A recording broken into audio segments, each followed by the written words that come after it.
नमस्कार सबैजनालाई। तपाईँलाई अनलाइन ग्यारेज स्पेस च्यानलमा स्वागत छ।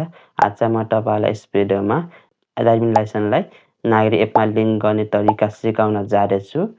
तपाईँ चाहिँ ट्राफिक चेकिङमा पर्दा तपाईँले ड्राइभिङ लाइसेन्स बोक्नु पर्दैन है। तपाईँसँग नागरिक एप छ र तपाईँसँग नागरिक एप छ र तपाईँको नागरिक एपमा चाहिँ ड्राइभिङ लाइसेन्स लिङ्क छ भने तपाईँले त्यो नागरिक एपमा भएको ड्राइभिङ लाइसेन्सलाई सो गरेर पनि तपाईँले काम गर्न सक्नुहुन्छ। ट्राफिक चेकिङको काम गर्न सक्नुहुन्छ। कहिलेकाहीँ तपाईँले ड्राइभिङ लाइसेन्स भुल्नु भएको छ भने पनि तपाईँलाई कुनै चिन्ता परेन। तपाईँले नागरिक एप खोलेर तपाईँले चाहिँ ट्राफिकलाई देखाउन सक्नुहुन्छ। तपाईँसँग चाहिँ ड्राइभिङ लाइसेन्स छ भने तपाईँले चाहिँ नागरिक एपमा चाहिँ ड्राइभिङ लाइसेन्स लिङ्क गर्न चाहिँ नभुल्नु होला। तपाईँलाई कुनै बेला काम लाग्छ, तपाईँले आफ्नो ड्राइभिङ लाइसेन्सलाई चाहिँ तपाईँले नागरिक एपमा चाहिँ लिङ्क गर्नु होला है। तपाईँलाई सजिलो हुन्छ। अब चाहिँ म तपाईँलाई चाहिँ नागरिक एप रजिस्टर गर्ने र नागरिक एपमा चाहिँ ड्राइभिङ लाइसेन्स लिङ्क गर्ने तरिका सिकाउँछु। तपाईँले चाहिँ भिडियो चाहिँ पुरा हेरिदिनु होला।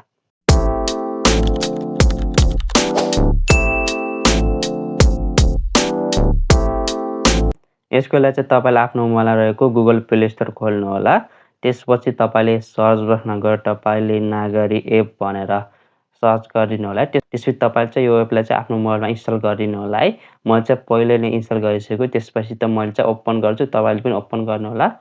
मैले चाहिँ अब स्क्रिन रेकर्ड गर्न सक्दिनँ किनभने चाहिँ यो नागरिक एपमा चाहिँ स्क्रिन रेकर्ड र स्क्रिनसट गर्न चाहिँ कुनै पर्मिसन छैन। त्यस कारणले म चाहिँ तपाईँलाई स्क्रिन रेकर्ड चाहिँ सो गर्न सक्दिनँ। त्यसैले म चाहिँ तपाईँलाई सम्पूर्ण प्रोसेस चाहिँ अर्को मोबाइलदेखि रेकर्ड गरेर तपाईँलाई चाहिँ सो गराउँछु है। तपाईँले चाहिँ एप चाहिँ ओपन गर्नु होला। त्यसपछि तपाईँले ल्याङ्ग्वेज सेलेक्ट गर्नु होला। नेपाली सेलेक्ट गर्दा पनि हुन्छ, इङ्ग्लिस चुज गर्दा पनि हुन्छ है। त्यसपछि तपाईँले आफ्नो मोबाइल नम्बर राख्नु होला। त्यसपछि अगाडि बढ्नुहोस् भने चाहिँ यसमा क्लिक गर्नु होला। त्यसपछि तपाईँको मोबाइलमा चाहिँ ओटिपी कोड आउँछ। त्यो ओटिपी कोड तपाईँले यहाँ इन्टर गर्नु होला। त्यसपछि अगाडि बढ्नुहोस् भने चाहिँ यसमा क्लिक गर्नु होला है। तपाईँले यहाँ देख्न सक्नुहुन्छ अगाडि बढ्नुहोस् भने चाहिँ यसमा क्लिक गर्नु होला। त्यसपछि तपाईँले परिचय पत्र प्रकार भने चाहिँ यसमा क्लिक गर्नु होला। यहाँ 4वटा डकुमेन्ट छ। तपाईँले 4वटा डकुमेन्टमध्ये एउटा प्रयोग गरेर तपाईँले नागरिक भेरिफाई गर्न सक्नुहुन्छ। पहिलो नम्बरमा राजधानी छ है, तपाईँले पासवर्डदेखि भेरिफाई गर्न सक्नुहुन्छ। अर्को नागरिकता छ, त्यसपछि मतदाता परिचय पत्र छ, त्यसपछि अर्को चाहिँ सवारी चालक अनुमति पत्र भनेको छ है। यो चाहिँ अब ड्राइभिङ लाइसेन्सदेखि पनि तपाईँले नागरिक भेरिफाई गर्न सक्नुहुन्छ है।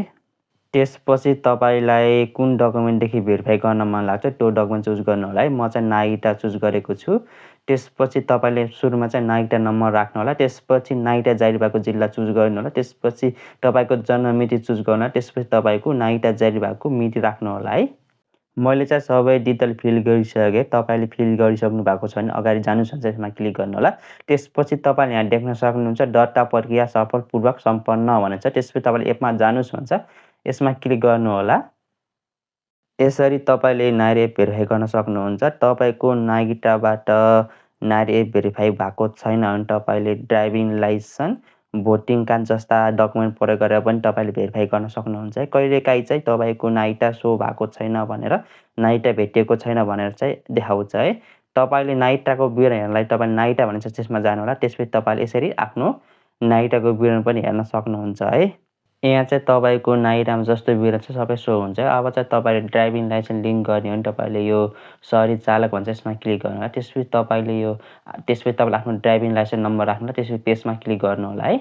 मैले चाहिँ तपाईँलाई यहाँ ड्राइभिङ लाइसेन्स लिङ्क गरेर सो गर्न सकेको छैन किनभने मसँग चाहिँ ड्राइभिङ लाइसेन्स छैन। तपाईँले चाहिँ आफ्नो यहाँ ड्राइभिङ लाइसेन्स नम्बर राख्नु होला। त्यसपछि पेस्ट गर्नुहोस् भने चाहिँ यसमा क्लिक गर्नु होला।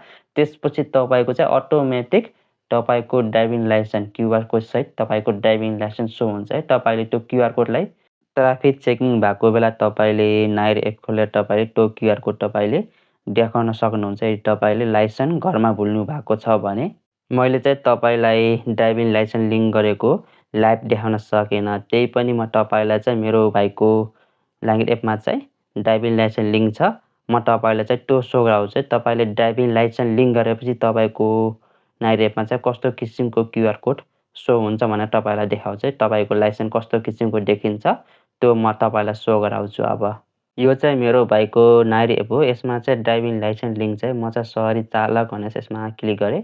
त्यसपछि तपाईँले देख्न सक्नुहुन्छ लाइसेन्स चाहिँ यस्तो किसिमले सो हुन्छ। तपाईँले यहाँ देख्न सक्नुहुन्छ तल क्युआर कोड छ, माथि चाहिँ ड्राइभिङ लाइसेन्स छ। यसरी तपाईँले आफ्नो ड्राइभिङ लाइसेन्सलाई नागरिक एपमा लिङ्क गर्न सक्नुहुन्छ र ट्राफिक चेकिङको बेला तपाईँले नागरिक एपको प्रयोग गरेर तपाईँले आफ्नो ड्राइभिङ लाइसेन्स सो गर्न सक्नुहुन्छ। यदि तपाईँले ड्राइभिङ लाइसेन्स घरमा बिर्सिनु भएको बेला चाहिँ तपाईँले नागरिक एपलाई तपाईँले खोलेर ट्राफिकलाई सो गराउन सक्नुहुन्छ है। आजको भिडियो यति नै। तपाईँलाई चाहिँ यो भिडियो मन पर्यो, तपाईँले भिडियोलाई लाइक गरिदिनु होला अनि च्यानललाई सब्सक्राइब पनि गरिदिनु होला। धन्यवाद।